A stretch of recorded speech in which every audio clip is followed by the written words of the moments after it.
Welcome to উড়ান পাঠশালা। আমি জেএনকে sir. আমি যে ক্লাসেসগুলো তোমাদের বিগত অনেকগুলো ক্লাস নিয়েছি, তো ক্লাসের বিষয় ছিল সেটা হচ্ছে কলকাতা পুলিশ এবং Bengal police, West Bengal police.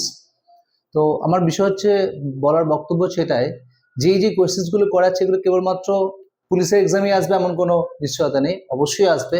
এছাড়াও অন্যান্য যে এক্সামসগুলো আসতে পারে সেটা হচ্ছে আদার্স যে এক্সামসগুলো আছে, কম্পিটিটিভ এক্সামস, সেখানেতেও এই কোয়েশ্চেন্সগুলো আসার প্রবাবিলিটি রয়েছে।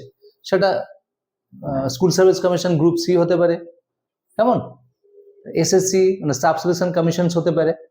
তো যাই হোক, আমরা সরাসরি ক্লাসেতে চলে আসি।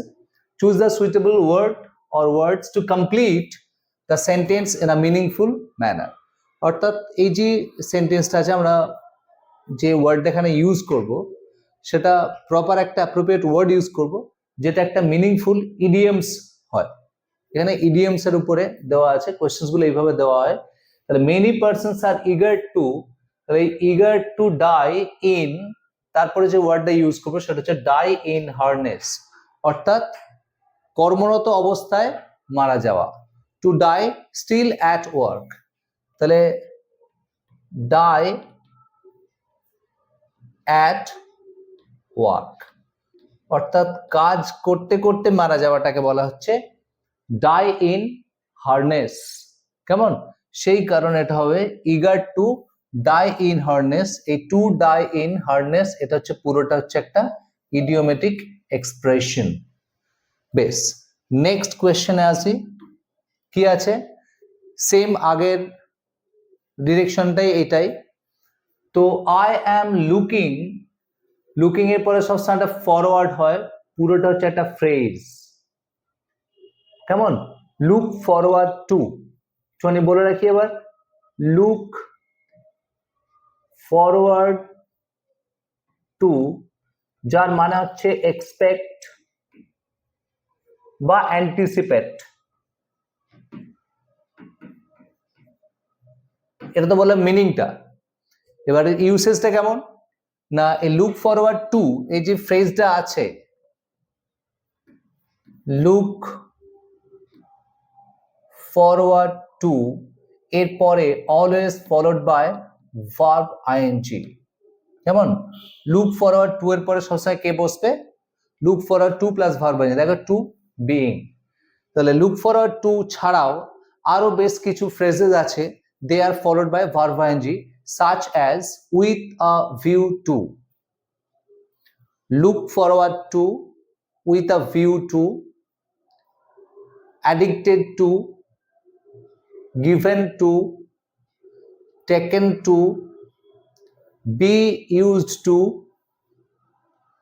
get used to, accustomed to, averse to।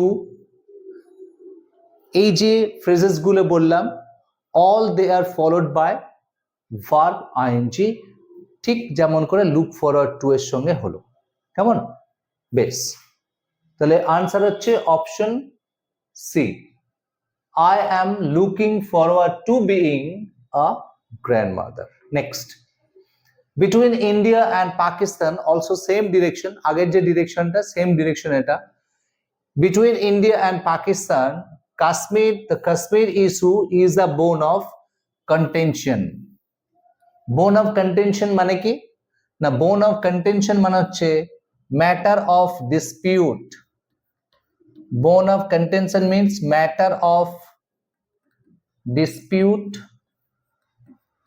অথবা cause of quarrel, এটাও বলা যায়, cause of quarrel, matter of dispute অথবা cause of quarrel, that is bone of contention.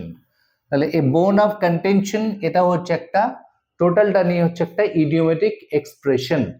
কেমন, তাহলে আনসার কি হলো, অপশন বি। নেক্সট কোয়েশ্চেন আছে, choose the correct idioms from the underlined part of the sentence. ঠিক আছে, দেখো আমি পুরো সেন্টেন্সটা পড়িয়ে দিচ্ছি। A few days before his death, he made a clean breast of everything. কিছুটা মিনিংটা বোঝা যাচ্ছে যে তার মৃত্যুর আগে সে সবকিছু সে বলে দিয়েছিল, মানে স্বীকার করেছিল, অর্থাৎ কনফেস করেছিল। মেড আ ক্লিন ব্রেস্ট মানে হচ্ছে কনফেসড। কেমন? Made a clean breast means confessed, অর্থাৎ অপশন এ। নেক্সট কোয়েশ্চেনে আসি, I am done for. Done for means একদম অ্যাবলিশ হয়ে যাওয়া, ধ্বংস হয়ে যাওয়া, রুইন্ড হয়ে যাওয়া, দ্যাট কল ডান ফর। কেমন? বেশ, নেক্সট কোয়েশ্চেনে আসি, question number 6, choose the most opposite in meaning of the following. Atheist. Atheist কথাটা মানে কি? আমরা থেইস্ট আর অ্যাথেইস্ট এই দুটো জানি। অ্যাথেইস্ট হচ্ছে one who does not believe in god, অর্থাৎ এখানে বিলিভ ওয়ার্ডটা পাচ্ছি দেখো, তাই তো? তাহলে one who does not believe in god, does not believe, তাহলে নট বিলিভ, এটাকে আমরা কি পেলাম? Not believe. তার অপোজিট চেয়েছে, তাহলে দেখো এখানে বিলিভার, তাহলে অ্যাথেইস্টের অ্যান্টোনিম বিলিভার। এখানে থেইস্ট দেয়নি, কারণ থেইস্ট দিলে সবাই জানে অ্যাথেইস্ট, ওর সঙ্গে মিলিয়ে মিলিয়ে আনসারটা করে দিত। একটুখানি ডিফারেন্টলি কোয়েশ্চেনটাকে দেওয়া আছে, যেমন থেইস্ট অ্যাথেইস্ট। এটা হচ্ছে থেইস্ট মানে one who believes in god, এবার গডের প্রসঙ্গে বলা নেই, তাহলে থেইস্ট মানে বিলিভার, তাহলে অ্যাথেইস্ট হচ্ছে ডিসবিলিভার, তাই তো? থেইস্ট বিলিভার, অ্যাথেইস্ট ডিসবিলিভার, তাহলে অ্যাথেইস্ট অপোজিট হচ্ছে বিলিভার। নেক্সট কোয়েশ্চেনে আছে, জাইজেন্টিক। জাইজেন্টিক মানে হচ্ছে হিউজ, কলোজাল, তাই তো? বিগ, তাহলে যদি বিগ হয়, টাইনি কথাটা মানে হচ্ছে স্মল, তাই তো? খুব ছোট্টটাকে বলা হয় টাইনি। আর ফ্রাজাইল মানে তো জানি ইজিলি ব্রোকেন, তাহলে আনসার হচ্ছে option D. Next, choose the nearest in meaning of the following. Sombre কথার মানে হচ্ছে গ্লুমি। গ্লুমি বা morose, MOROSE, morose, dark, cloudy, বিষণ্ণ যেটাকে বলি আমরা, সেটা হচ্ছে গ্লুমি, অর্থাৎ অপশন এ। নেক্সট আসছে আমরা কোয়েশ্চেন নাম্বার 9, টক্সিক। টক্সিক ওয়ার্ডটার মানে হচ্ছে পয়জনাস। কেমন? আচ্ছা, যদি স্পিচের ক্ষেত্রে হয় তখন কিন্তু টক্সিক ওয়ার্ড হয় না, পয়জনাস ওয়ার্ড ইউজ করা, এটা মনে রেখে দিও। কেমন? পয়জনাস মানেও যায়, টক্সিক মানেও তাই, দুটো মানে হচ্ছে বিষাক্ত। Next question, and this is the last question. Select the pair which is set in opposition. এই কোয়েশ্চেনটা একটু বোঝার মতো আছে, একটু বুঝিয়ে দিই বিষয়টা। দেখো, ম্যানলি, ম্যানলি বেস ওয়ার্ডটা হচ্ছে ম্যান, ম্যান হচ্ছে নাউন। ম্যানলি অ্যাডজেক্টিভ, কেমন? তারই অ্যাডজেক্টিভ হচ্ছে ভিরাইল, VIRILE, ভিরাইল। তাহলে ম্যানলি মানেও যা, ভিরাইল মানেও তাই। ফ্রেন্ড নাউন,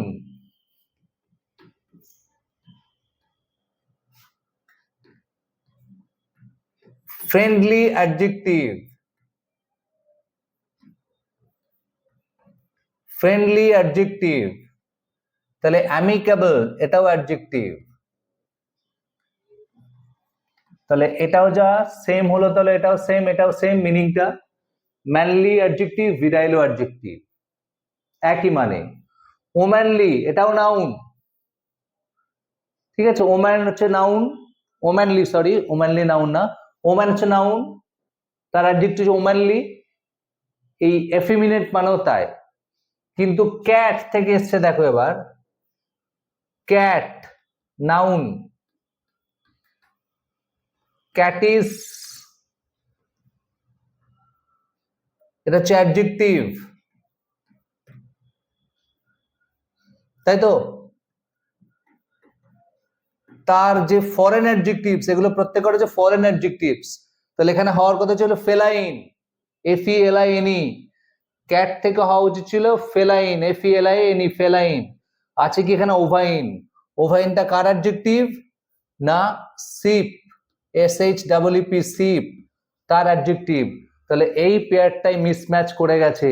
বাকি যে তিনটে পেয়ার আছে, manly virile same pair, friendly amicable same pair, womanly effeminate same pair, তাহলে এইটা দেখো ক্যাটিস, তার সঙ্গে হওয়ার কথা ছিল ফেলাইন, নেই, তার রিপ্লেস কি করা আছে ওভাইন। ওভাইনটা কার অ্যাডজেক্টিভ না শিপ, তাহলে এখানে ওভাইনের সঙ্গে শিপ থাকলে ঠিক ছিল। তাহলে এই পেয়ারটাই হচ্ছে আনসার পেয়ার। কেমন? Thank you very much. Hopefully প্রত্যেকটা কোয়েশ্চেন্স তোমরা ভালো করে বুঝতে পেরেছো। সুতরাং ক্লাসগুলোকে ফলো করতে থাকো। Please stay with us. Thank you very much.